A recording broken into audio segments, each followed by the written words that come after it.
This 30 minutes of call could decide your next job without a single line of code.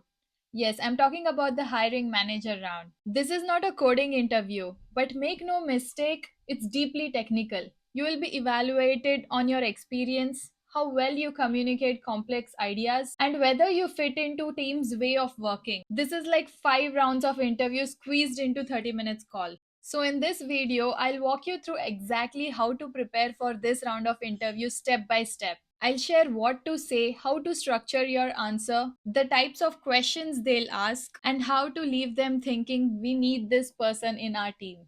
And hey, towards the end of this video, I'm gonna be sharing 4 biggest mistakes that could ruin this interview even if the rest of the call goes well. So stick around if you want to avoid those. So the first step is to craft a powerful introduction. Here they first introduce themselves and then they will ask you to do the same. This sounds very similar to what recruiters had asked, but here you want to go a bit deeper. So tailor your answer technically. So here's a simple structure that you should follow. First, number of years of experience. Second, the most recent or your current company. Third, brief overview of what the project was, who it helped and why it mattered. Fourth, your exact role in the team. Fifth, the tech stack that you used. These are the 5 things that you definitely need to include in your introduction. Here's an example of how you can say this. I'm currently working at XYZ company where I build web applications for customer to purchase clothing items. My role involves designing the core architecture, implementing new features, and maintaining the CI/CD pipeline. The tech stack that I use for this project is Python with Django framework. Database was PostgreSQL, and for front end it is React.js. That's it. Keep it to 1 to 2 minutes max, clear, confident, and align it with the job that you're interviewing for. Step 2, this is the meat of your interview. You're gonna expect a question something like, tell me about a project that you're most proud of, or tell me about a project or feature that you built which was most challenging. The question itself could be anything, but you need to prepare only one single answer for this and use that for anything they ask. So pick one project and go deep. And this need not be a team project, it could just be a feature that you yourself developed. And here's how you should explain this project. First, give a high level description of what was the problem you were trying to solve. Second, your approach. How did you solve this problem? Third, trade offs. What decisions did you make and why? Fourth, outcome. What was the result of this task or project? Fifth, reflection. What did you learn from this? And what you might do differently next time. That's it. This is all you need to answer that question. But most importantly, be ready for follow ups. Your rest of the interview is going to be based on this answer. They're going to ask a lot of follow up questions and judge their decision based on the answers that you're going to give. They could ask something very technical like, why did you choose Kafka instead of RabbitMQ? Or they could say, how did you improve the performance of this application? Or did you think of scaling while implementing this? So know your design and tech decisions inside and out. And here's the kicker. They're definitely going to ask you what was the challenges that you faced and how did you solve it. So make sure to prepare a story in advance for that. Question 3, what are you looking for in your next role? This question might feel like a repeated one from the recruiter round, but now it's more important and deeper because this might be your future manager that you're talking to. So answer this question thoughtfully. Think of 2 to 3 things most important to you.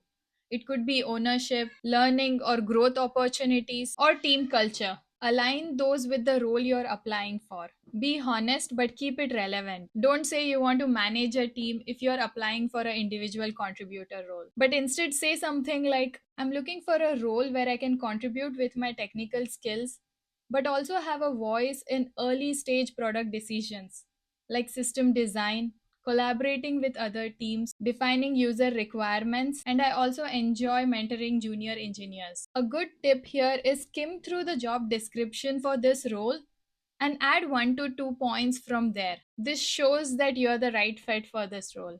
Fourth is going to be the behavioral questions. These questions sneak in towards the end of your interview, but they are important. Hiring managers wants to see how you would fit into their team. Here are some questions that you should prepare for this. First, what would be 3 things that your past teammates would tell about you? Second, Have you ever received a feedback and acted on it? Third, how do you handle disagreements within team, whether it's for technical choices or anything else? Fourth, describe a time when you had to influence someone or a team in your company. And here's the best way to answer these questions. You have to use STAR format. What was the situation? What was the task? What action did you take? And what was the result of that? Your answer should involve these four things to draw a full picture. Keep your answers short, specific, and real. Don't fake it. Use real experience and highlight your mindset because that's what they're trying to judge in these questions. Fifth is, do you have any questions? Now it's your turn. Asking good questions shows them you're thoughtful, serious, and selective, which you should be while selecting a company you're gonna work for. Here are some questions that you can ask. First, what are some of the challenges that the team is currently facing?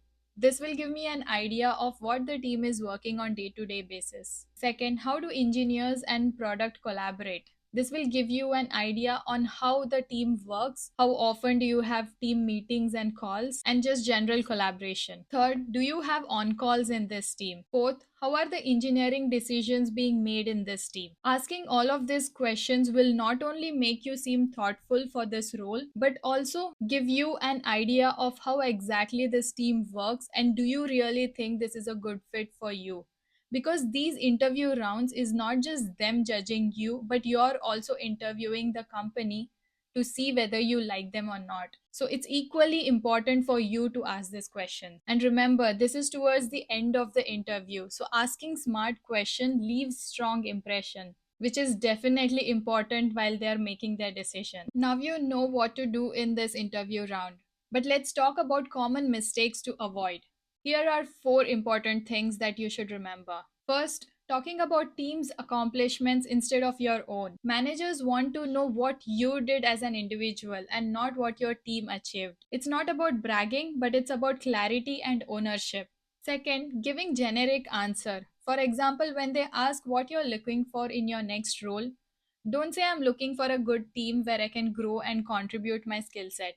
It's safe and very obvious. It tells nothing important to the hiring manager. Instead, say something like, I'm looking for a backend role where I can work on scaling systems, making architectural decisions, collaborating with other teams, and building features end to end. This gives them a clear idea of where you fit into their team and how you're thinking about your own growth. Third is rambling through your project explanation. Do not forget what you were supposed to answer and give the amount of details that they require. So, practice this a few times, write it down, go through it before your call. This will help you articulate your answers better. Fourth is not having questions for them.